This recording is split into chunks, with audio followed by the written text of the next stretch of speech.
જીવનમાં યાદ રાખો, તમારો કોઈ અપરાધ કરે ને, તમારો અપરાધી બને કોઈ માણસ,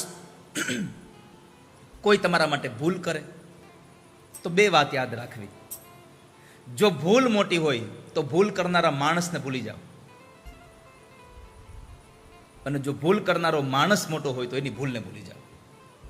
બેમાંથી એક ભૂલી જશો તો જ તમારી સાથે જીવનમાં તમને ખુશી મળશે. નકર તમે શું કરો છો? બેયને હારે પકડી રાખો છો. ભૂલ કરનારા માણસને હારે વ્યવહારે ચાલુ રાખો છો, એની ભૂલે ભૂલતા નથી, એટલે એના પ્રત્યે તમને પ્રેમ જાગતો નથી કોઈ દિવસ.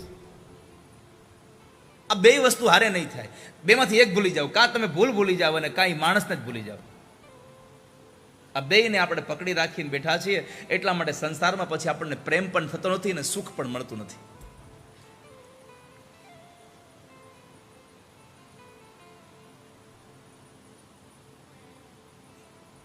રાજા સત્સંગ માણસને વિવેકી બનાવે.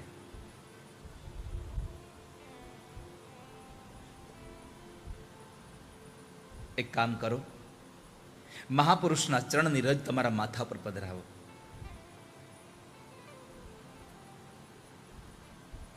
કોઈ મહાપુરુષના ચરણની રજ તમારા માથા પર પડશે તો તમારું ભાગ્ય સુધરી જશે. રહુ ગણે તપસા ન યાતિ ન ચેજયા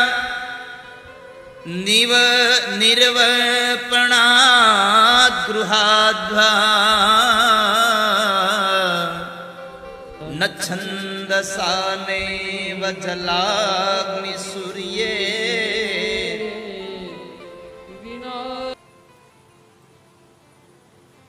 राधे तेरे चरणों की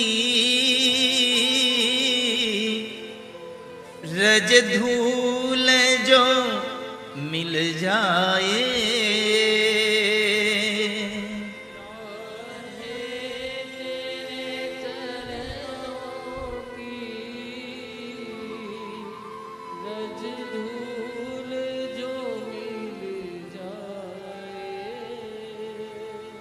राधे तेरे चरणों की रज धूल जो मिल जाए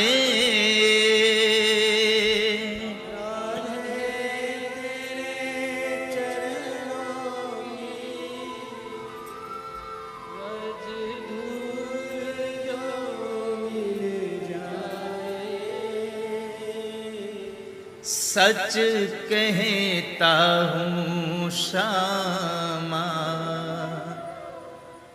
तकदीर बदल जाए सच कहता हूँ श्यामा तकदीर सच कहता हूँ श्यामा तकदीर बदल जाए सच कहता हूँ श्यामा। किसी महापुरुष के चरण की रज मिल जाए तो हमारा मन शांत हो जाए। मेरा मन बड़ा चंचल है कैसे मैं उसे समझाऊं। मेरा बड़ा चंचल है कैसे આપણું મન બાબરા ભૂત જેવું છે. આપણું મન પેલા વાંદરા જેવું છે. એકથી બીજી ડાળી, બીજી ડાળી, ત્રીજી ડાળી, હખણું બેહે જ નહીં. તળપદી ભાષામાં ખેડૂતો આપ છો બધા એટલે કહું કે આપણું મન ઓલી ઘઉંની ડુંડી જેવું છે. જોઈ છે ઘઉંની ડુંડી? નહીં તો હવે તો નિયમ થઈ ગયો ને, અમારી દીકરી વાડીએ નહીં જાય, અમારી દીકરી ગામડે નહીં રહે, અમારી દીકરી ઘરનું કામ નહીં કરે. એક મૃત્યુ કે કાંઈ વાંધો નહીં, એક પાટલો હારે આપજો. કેમ? તો કે એની માથે બેહારીની પૂજા કરશું અમે. કેટલી કેટલી આપણી અયોગ્ય માગણીઓ થઈ ગઈ. ગામડે નથી રહેવું, પાછી ગામડે જમીન જોહે હો, એ ખબર છે ને, ગામડે જમીન જોશે. શહેરમાં ધંધો જોઈ, ઘરનું મકાન જોઈ, છોડો એને. પણ મારું મન બરાબર સ્થિત નથી. એક જગ્યાએથી બીજી જગ્યાએ, બીજી જગ્યાએ ત્રીજી જગ્યાએ ગયા કરે છે. ઘઉંની ડુંડી જેવું છે. જેમ એને આમ આમ ઘઉંની ડુંડી ચડી ખંખેરો ને ઉપર ચડે, એ મનને તમે જેમ કથામાં બેહાડવાના પ્રયત્ન કરો એમ એને પાણીની તરસ લાગે, એમ એને ગરમી થાય, એને અહીંયા ગમે નહીં. ઘડીક થાય તો બહાર આટો મારવા જવું પડે.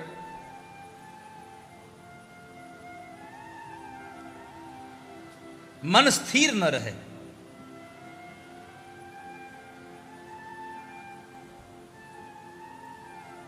मेरा मन बड़ा चंचल है, कैसे मैं उसे समझाऊं.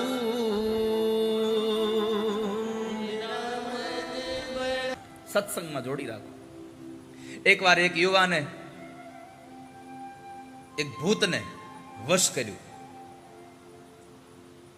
ભૂત એના ઉપર રાજી થયું, વશ થયું.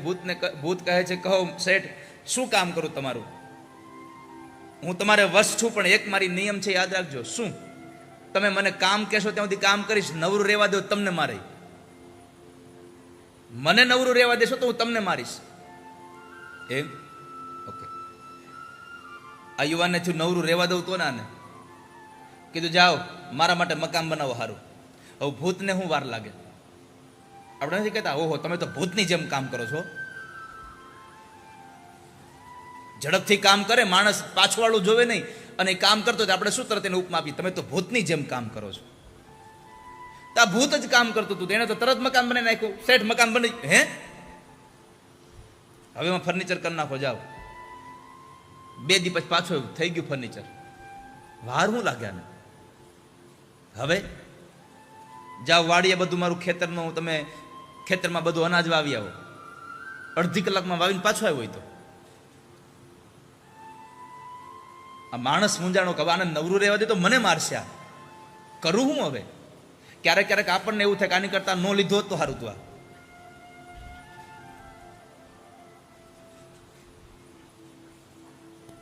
ક્યારેક ક્યારેક સાપે છછુદર ગળા જેવું થાય.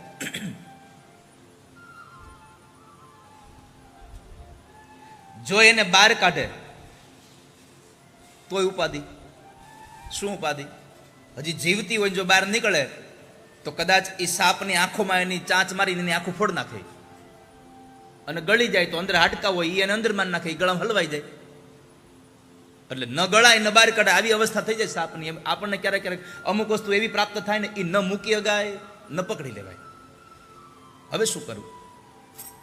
એક મહાત્માજી પાસે ગયો અને કહ્યું, બાપજી મને બચાવો ને. શું થયું? તો કહે છે, મારાથી એક ભૂલ પડી ગઈ. શું? મેં એક ઉપાસના કરીને એક ભૂતને મેં મારા વશ કર્યું. ભૂત મારા ઉપર રાજી થયું, મને વશ થયું, પણ એને કહ્યું કે તમે મને કામ ચીંધો ત્યાં સુધી કામ કરીશ, નવરું રહેવા દેવો તો હું તમને મારે. હવે હું એને જે કામ ચીંધું ઘડીકમાં કરી નાખે છે. કરું શું હવે? અને કામ કેટલું ચીંધવું મારે ને? ક્યારેક ક્યારેક તો હું પડોશીના ખેતરમાં કહું છું કે અહીંયા હોત વાવી દે.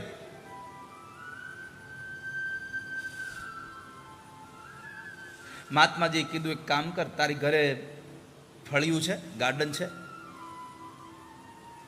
કારણ કે હવે ફ્લેટવાળા મકાન થઈ ગયા એટલે ફળિયા વહી ગયા. તારી ઘરે ફળ મારી નાખશે તમને. આપણા દુઃખનું સૌથી મોટું કારણ હોય તો આપણું મન છે. એટલું બધું ચંચળ છે, સ્થિર બેહે જ નહીં. અહીંયા અત્યારે કેટલા લોકો બેઠા છે, ઘણા અહીંયા બેઠા છે, પણ હશે ઘેરે.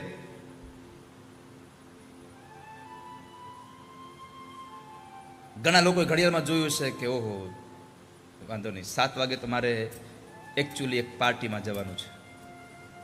એ અત્યારે પાર્ટીમાં છે, ત્યાં હશે અહીંયા શરીરથી, મન ત્યાં પહોંચી ગયું હશે.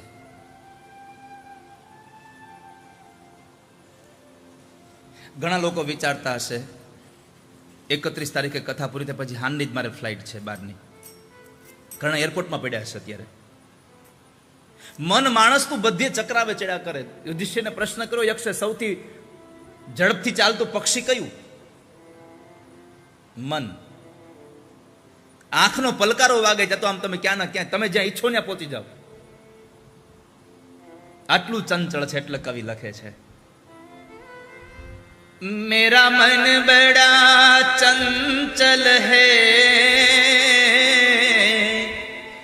कैसे उसे समझाऊं, मेरा उतना ही मचल जाए जितना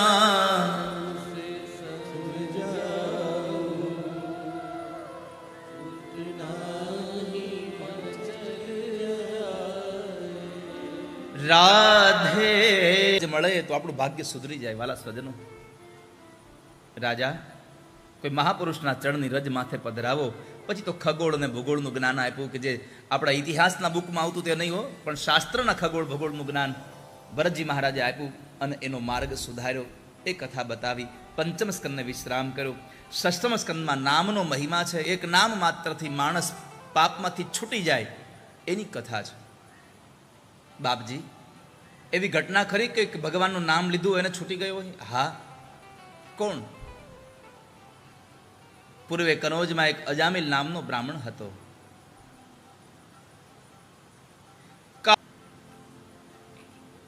બ્રાહ્મણ બનીને એક ગણિકાનો સંગ થયો અને દાસીપતિ બન્યો.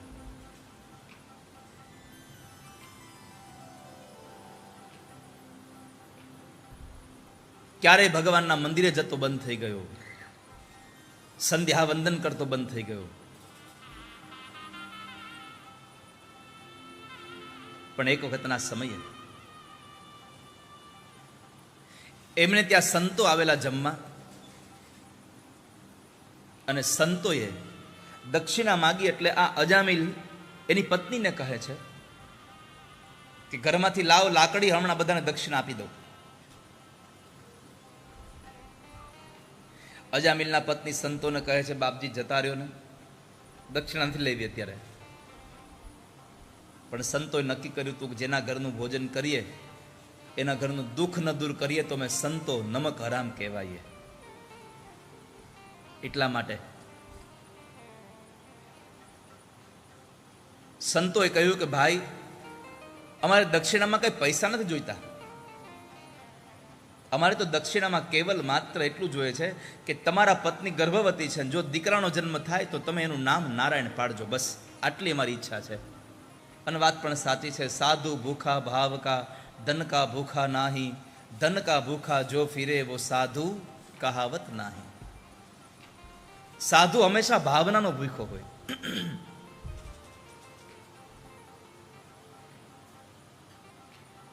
તો અજામિલને આ વાત ગમી કે વાત સાચી છે, મફતનું મળે છે તો રાખી દેશું હાલો. એટલે અજામિલે કીધું કે હા જાઓ, રાખી દેશ મારા દીકરાનું નામ. સંતોએ પૂછ્યું, રાખી દેશ નહીં, શું રાખશો એ તો કયો? તો કે તમે કીધું ઈ, મેં કીધું ઈ નહીં, બોલો શું રાખશો? નારાયણ. સંતો 3 વખત નારાયણ નારાયણ બોલાવી અને ગયા. સમય વ્યતીત થયો અને એ સમયમાં અજામિલના પત્નીને એક બાળકનો જન્મ થયો અને બાળકમાં દીકરો હતો. સંતોના કહેવા પ્રમાણેનું નામ નારાયણ રાખ્યું. સમય વ્યતીત થયો પછી દીકરો જરા મોટો થયો, બધાની આસક્તિમાં થઈ. આખો દિવસ બધા લોકો નારાયણ નારાયણ નારાયણ બોલ્યા કરે. અજામિલ પણ એના દીકરાને નારાયણ કરીને બોલાવતો રહે બોલાવતો રહે.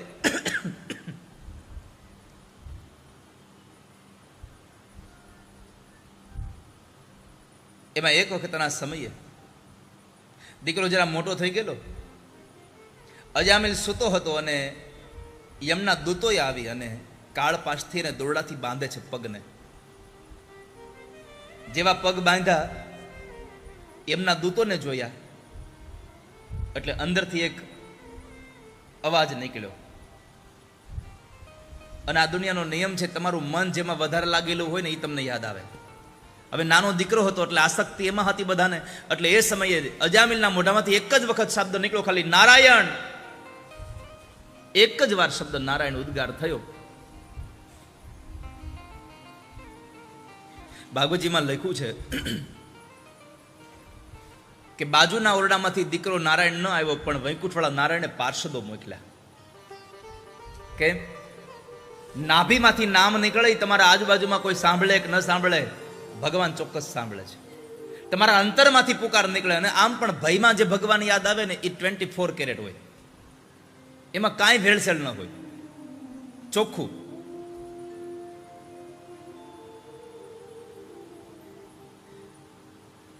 તમે ઘરમાં રોજ સાંજે ભગવાનના મંદિરમાં ઊભા રહે અને હનુમાન ચાલીસાના પાઠ કરતા હોય, એમાંય તફાવત હોય. અને અજાણ્યા રસ્તે રાત્રિના સમયે એકલા આવતા હોય ને એમાં બરાબર કંઈક અજુગતો અવાજ સંભળાય ઝાંઝરીનો, અને પછી જે હનુમાન ચાલીસા ચાલુ થાય એ અલગ હોય. ભયમાં જે ભગવાન યાદ આવે, પછી તમને ભગવાન સિવાય કાંઈ ન હોય આજુબાજુમાં. બાકી તમે ઘરમાં મંદિરમાં બેઠા બેઠા હનુમાન ચાલીસા કરતા છોકરાને કહેતા હોય પંખો કહેતો જય હનુમાન જ્ઞાન સાગર જય કે પછી લોકો ખખેરા કરતા. કારણ ત્યારે ભય નથી, અને ભયમાં જ્યારે ભગવાન યાદ આવે ત્યારે ભગવાન સિવાય કોઈ તમારું મન ક્યાંય ન હોય, સત કેવળ પરમાત્મામાં મન લાગ્યું હોય. તો પરમાત્માના પાર્ષદો આવ્યા, ભગવાનના પાર્ષદો આવ્યા અજામિલને છોડાવવા માટે. એમના દૂતોને કહે છે તમે આને છોડી દો. એમના દૂતો કહે તમે આવ્યા શું કામ? એક બાજુ કાળા અને કદાવર પુરુષોને જોવે છે, બીજી બાજુ ભગવાનના રૂપ જેવા એ ભગવાનના પાર્ષદોને જોવે છે. અજામિલ પથારીમાં પડ્યો છે, બેયના સંવાદને સાંભળે છે. એમના દૂતો કહે તમે કેમ આવ્યા? તો કે આને હમણાં નારાયણ નામ લીધું એટલે. એમના દૂતો કહે છે તમારા નારાયણનું નામ નથી લીધું, તો એણે એના દીકરા નારાયણનું નામ લીધું છે. ત્યારે ભગવાનના પાર્ષદોએ કહ્યું કે નામ ગમે એનું લીધું, નામ તો હતું નારાયણ ને. નામ લિયા ઉન સબ લિયા સભી શાસ્ત્ર કા ભેદ, બિના નામ નરકે ગયા પઢ પઢ ચારો વેદ. જેણે નામ લીધું છે એનો ઉદ્ધાર થયો છે, માટે તમે આને છોડી દો. નારાયણ નામ લીધું ને ઉદ્ધાર થઈ ગયો. એમના દૂતોને ખાલી હાથે જવું પડ્યું. આ બરાબર સંવાદ પણ અજામિલે સાંભળ્યો, દ્રશ્ય જોયું, એટલે આંખમાંથી અશ્રુની ધારા નીકળી અને અંતરમાંથી એક જ આભાર વ્યક્ત થયો કે પેલા સંતોએ મારા દીકરાનું નામ નારાયણ પડાવી આજ મારું મરણ સુધારી દીધું છે. નામનો આટલો મહિમા છે. અને એટલા માટે તમે જુઓ પહેલાના સમયમાં આપણા વડીલોના નામે એવા હતા, વડીલોના નામે એવા જ હતા ને. તમે ભગવાનના નામ આવી જાય એમાં, લાલજીભાઈ, ગોવિંદભાઈ, પરશુતમભાઈ, માધવભાઈ, મોહનભાઈ, આ બધા જ ભગવાનના નામ હતા. બેનો બાજુ પણ એટલા જ ઘણા બધા નામો હતા. જમનામાન, ગંગામાન, બધી નદીઓના નામ હતા. પણ હવે સમય પરિવર્તિત થયો. હવે તો આપણને નામ બોલાવતા આમ આમ આપણને આવડે નહીં એવા નામ આવ્યા. હવે તો એમાં જ્યારથી આ શોર્ટકટ બહુ થઈ ગયું. હવે 2 અક્ષરનું નામ આવી ગયું, પિન્ટુ. મને એ વિચાર આવે કે આ પિન્ટુ બાપા 80 વર્ષના થાય, દાંત વગરના પિન્ટુ બાપા કેવા લાગશે? તમે ખાલી આમ આમ કલ્પના કરો, એનો છોકરાનો છોકરો આવીને એમ કે દાદા ઘરે, પિન્ટુ બાપા ઘરે હાલો, કેવું લાગે? દાંત ન કાઢો. આ બાજુ ડોલી નામ છે, ખબર છે ને? દાંત વગરની ડોલી કેવી લાગે? કમરથી વાંકી વળી ગઈ હોય, માથે હાડલો રહેતો ન હોય, હાથમાં લાકડી હોય, અને છોકરાની બહુ કેવા આવે ડોલી બા હાલો, કેવું લાગે? પણ મારે તમને એટલું કહેવું છે કે નામ એવું પાડો કે જેમાં ભગવાનનું સ્મરણ થઈ જાય, પરમાત્માના નામનો મહિમા ગવાઈ જાય, અનાયાસે પણ ભગવાનનું નામ લેવાઈ જાય. આવા નામો રાખી દો. આપણા કેટલા બધા નામો છે. વિષ્ણુ સહસ્ત્રના નામો છે, રાધા સહસ્ત્રના નામો છે. આમાંથી તમે દીકરા દીકરીનું નામ પાડો, જેથી કરી અને તમને જે ગમે, ભલે થોડુંક કદાચ લાંબુ મોટું નાનું મોટું થશે નામ, પણ એ નામ હશે તો એ નામના પ્રતાપે પણ તમારે ભગવાનનું નામ લેવાતું જશે. કેટલા નામો છે આપણી પાસે. પણ અત્યારે તો એવા એવા નામના અર્થ થાય ને એ જ આપણને ખબર નથી પડતી. એવા નામો લઈ આવે.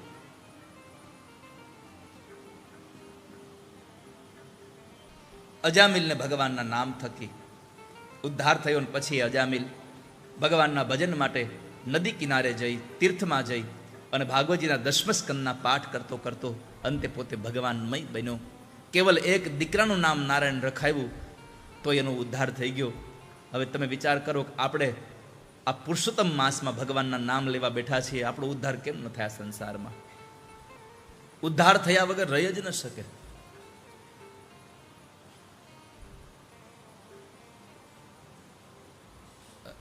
આજે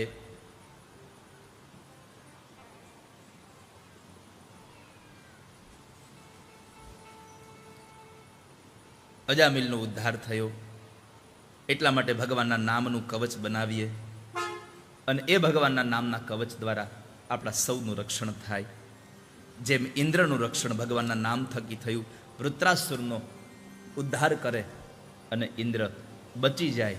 દધીચી ઋષિના અસ્થિમાંથી બનાવેલું વજ્ર વૃત્રાસુરને મારે.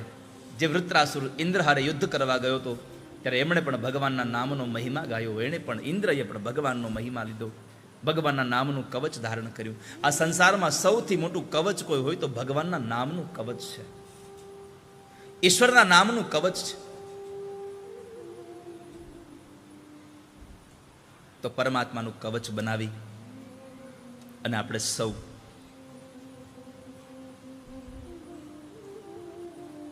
આપણે ચિંતા મુક્ત રહીએ. વૃત્રાસુર અસુર હતો, જેની વૃત્તિઓ અસુર છે, એવો વૃત્રાસુર. એ વૃત્રાસુર ભગવાનને પ્રાર્થના કરે. ઇન્દ્રના હાથમાં દધીચી ઋષિના અસ્થિમાંથી બનાવેલું વજ્ર જોઈ, કાળને જોઈને પણ ભગવાનને પ્રાર્થના કરે છે, ભગવાન મને ધર્મ આપો. મેં આગળના દિવસોમાં ધર્મ, અર્થ, કામ અને મોક્ષની 4 વ્યાખ્યા કરી દીધી. ધર્મ એટલે શરણાગતિ, અર્થ એટલે ભગવાનની ભક્તિ, કામ એટલે ભગવાનના દર્શનની વાત, અને મોક્ષ તો આ સંસારનો વૈષ્ણવ કોઈ દી મોક્ષ માગે નહીં. હરિના જન તો મુક્તિ ન માગે, માગે જન્મો જન્મ અવતાર. નિત નિત સેવા કીર્તન ઓછવ,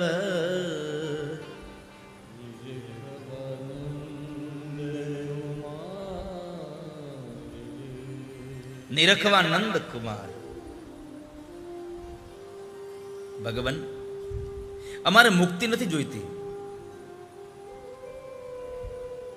અમારા કોઈ સારા કર્મ હોય ને તમારે મનુષ્ય અવતાર આપવો હોય તો ઠીક વાત છે, પણ મનુષ્ય અવતાર ના આપો તો પણ મારી એક પ્રાર્થના છે. શું પ્રાર્થના છે? આપણે બધાને આ પ્રાર્થના કરવા જેવી છે.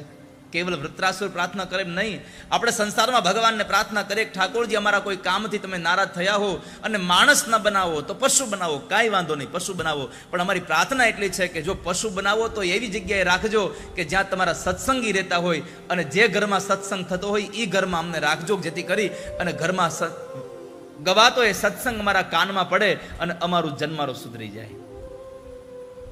અમને ગાય બનાવજો, ગાય પણ વૈષ્ણવના આંગણાની બનાવજો કે જેથી કરી અને વૈષ્ણવના ઘરમાં કોઈ ભગવાનનું સ્વરૂપ બિરાજતું હોય તો અમારા આંચળમાંથી, અમારા પેટમાંથી નીકળેલું દૂધ એ ઠાકોરજીને ધરવામાં આવે અને એ સત્સંગીના ઘરમાં કોઈ સત્સંગ કરવામાં આવે, કોઈ પદો ગાવામાં આવે, કોઈ ગીતો ગાવામાં આવે, ભગવાનનું નામ સ્મરણ કરવામાં આવે તો એ નામને અમે સાંભળતા સાંભળતા અમારો જન્મ સુધરી જાય એવી કૃપા કરજો નાથ.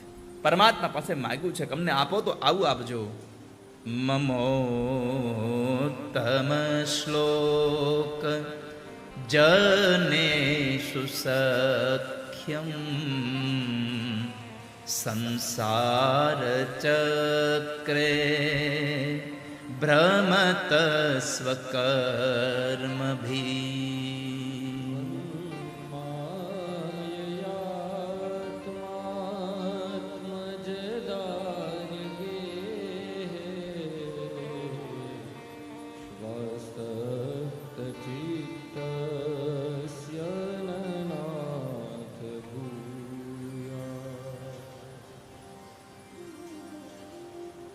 વૃત્રાસુરે સ્તુતિ કરી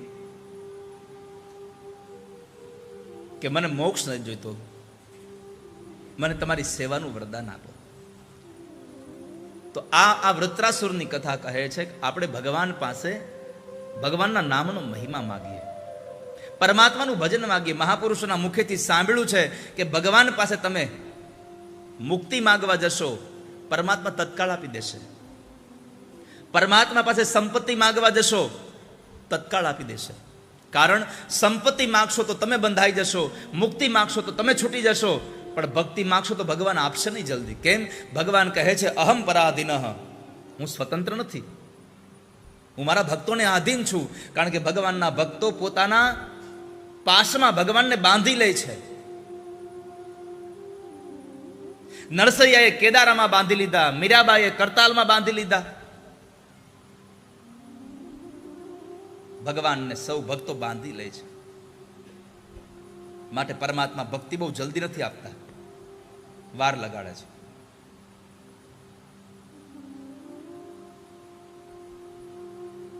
તો છઠ્ઠા સ્કંદમાં નામનો મહિમા છે, નામથી માણસ તરી જાય એની કથા બતાવી. સપ્તમ સ્કંદમાં, સાતમા સ્કંદમાં શ્રદ્ધા હોય તો ભગવાન શું કરે. 7 વર્ષનો પ્રહલાદ પોતાના પિતાજીની સામે પોતે બાહ્યો ચડાવી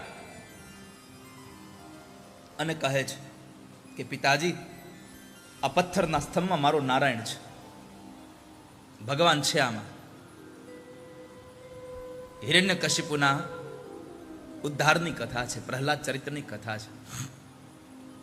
કથા તમને બધાને સ્ટોરીના રૂપમાં યાદ છે, એટલે હું તમને સ્ટોરીના રૂપમાં કથા નહીં કહું, પણ એની અંદરથી નીકળતા જે 1-2 સંદેશાઓ છે જે આપણા જીવનમાં કંઈક આપણને સારો માર્ગ બતાવી જાય એવા છે. એ 2 સંદેશાઓ તમને આપી દઉં ખાલી મદદથી. પહેલી વાત, હિરણ્યકશિપુએ તપ કર્યું, 100 વર્ષ મંદરાચલ પર્વતમાં તપ કરવા ગયું. તો કહે છે બ્રહ્મા પ્રસન્ન થયા ત્યાં સુધી. આ બીજો સંદેશો આપણને મળ્યો કે તમે કોઈ પણ કામ હાથમાં લ્યો એમાં સફળતા ન મળે ત્યાં સુધી છોડો નહીં એને ક્યારે. આપણે અડધેથી નાસીપાસ થઈને મૂકી દઈએ, હવે મારાથી નહીં થયા. તમે કોઈ પણ કામ હાથમાં લ્યો તો એને છોડો નહીં છેક સુધી. મંદરાચલ પર્વતમાં તપ કર્યું. આ બાજુ કયાધુને એના પત્ની ઇન્દ્ર મારવા આવેલો, એના ઉદરમાં બાળક હતું, પણ નારદજી એને બચાવ્યા. નારદજી આશ્રમમાં લઈ ગયા અને સૌથી પહેલું એને વરદાન આપ્યું, ઈચ્છા પ્રસૂતિનું વરદાન, કે તને જ્યારે ઈચ્છા થશે ત્યારે તારા બાળકને તું જન્મ આપી શકીશ. ભાગવતજીમાં લખ્યું છે કે કયાધુના ઉદરમાં પ્રહલાદજી મહારાજ 100 વર્ષ રહ્યા. મંદરાચલ પર્વતમાં અહીંયા આગળ હિરણ્યકશિપુએ તપ કર્યું ત્યાં સુધી અહીંયા કયાધુના ઉદરમાં પ્રહલાદજી મહારાજ રહ્યા. અને જ્યાં સુધી ઉદરમાં હતા, નારદજીના આશ્રમમાં હતા કયાધુજી, તો કયાધુએ રોજના માટે નારદજી પાસેથી સત્સંગ સાંભળ્યો. એ સત્સંગનો પ્રભાવ એના ઉદરના અંદર રહેલા બાળક ઉપર પડ્યો. એટલે પ્રહલાદજી જન્મ્યા પછીના નાનપણમાં જ એને ભગવાનની ભક્તિ લાગી ગઈ. પેટમાં પોઢીને સાંભળેલી શિવે રામ લક્ષ્મણની વાત. માણસ, સ્ત્રી એક આ વાતને બહુ ખૂબ આતુરતા સાથે, મારી પ્રાર્થના છે, સાવધાની સાથે આને તમારા જીવનમાં અપનાવજો કે જ્યારે ઉદરમાં બાળક હોય ત્યારે ખોટા વિચારો ન કરીએ. ઉદરમાં બાળક હોય ત્યારે સારા ગ્રંથોનું વાંચન કરીએ, સારા સત્સંગોને સાંભળીએ, સારા દ્રશ્યને જોઈએ, સારા વિચારો કરીએ, તો તમારું બાળક તેજસ્વી જન્મશે. પણ આપણા પરિવારમાં એક સગર્ભા સ્ત્રી એક સારા તેજસ્વી બાળકને જન્મ આપે, એના માટે કેવલ એ બાળક જેના ઉદરમાં છે એ સ્ત્રી માત્ર ને માત્ર એના માટે નિમિત્ત નથી. તમારા ઘરની અંદર બાળક તેજસ્વી લાવવું હોય તો ઘરના બધા જ સભ્યોની એક જવાબદારી છે. જ્યારે તમારા ઘરની કોઈ સ્ત્રી, તમારા ઘરની પુત્રવધુ જ્યારે સગર્ભા હોય ત્યારે એની સાથે વ્યવહાર સારામાં સારો થવો જોઈએ. એનું મન કાયમના માટે પ્રફુલ્લિત રહે, પ્રસન્ન રહે, એ સદૈવને માટે આનંદમાં રહે. એટલે એના માટે એનો પતિ, એના સાસુ, સસરા, એના ઘરના જેટલા સભ્યો છે, આ બધા જ સભ્યોની જવાબદારી છે કે એ દિવસોમાં એ ક્યારેય દુઃખી ન થાય, તો બાળક સારું જન્મે. કારણ કે જેવી માનસિકતા તૈયાર થાય એવું જ અસર એના બાળક ઉપર પડે છે. અને એનો પ્રત્યક્ષ ઘટનાનો દાખલો તમને કહું તો, ભગવાન કૃષ્ણએ 16,100 કન્યાઓ સાથે લગ્ન કર્યા ને, એ વાસના નહોતી. પણ જ્યારે એ ભૌમાસુર નામના રાક્ષસે, રાજાએ એ 16,100 કન્યાઓને કેદ કરેલી અને ભગવાને છોડાવી. ભગવાને કીધું તમે તમારા પિતાજીના ઘરે જતા રહ્યો. હવે સ્ત્રીઓ બધી જ પ્રાર્થના કરે છે, પ્રભુ અમે અપરિણિત હતા ત્યારે અમારું હરણ થયું, આ રાક્ષસ રહ્યો, રાજા અમને લઈ ગયો, એના બંધનમાં રાખ્યા, હવે તમે અમને છોડાવ્યા, અમે અમારા પિતાજીના ઘરે જઈએ, પણ બધાને ખબર છે કે અમારું હરણ થયું તો અમને રાજા લઈ ગયો, તો હવે કોણ સારો માણસ અમારી હારે લગ્ન કરશે? અમારી જિંદગી તો હાવ ખરાબ થઈ જશે આમને. તમે અમારો સ્વીકાર કરો, તમે અમારો સ્વીકાર કરો. ભગવાને વિચાર્યું કે આ બધી જ સ્ત્રીઓની માનસિકતા ખરાબ થઈ છે કે મારી હારે હવે કોઈ સારો માણસ લગ્ન નહીં કરે, અને આવી ખરાબ માનસિકતા થતા જીવન કદાચ કોઈની હારે પરણશે, એને ત્યાં સંતાન થશે, તો એના વિચારો ખરાબ ને ખરાબ રહેશે કે મારી હારે કોઈ સારા માણસે લગ્ન ન કર્યા. આવા નબળા વિચારો સાથે જીવન જીવશે ને એમાં એને સંતાન થશે, તો એની અસર એના બાળકો પર પડશે, અને આ બધી જ સ્ત્રીઓના બાળકો પર અસર પડશે, તો આટલી સ્ત્રીઓના સંતાનો જન્મશે, આખો સમાજ બગડી જશે. એ સમાજ ન બગડે એટલા માટે પરમાત્માએ 16,100 કન્યાઓ લગ્ન કર્યા છે ભગવાને.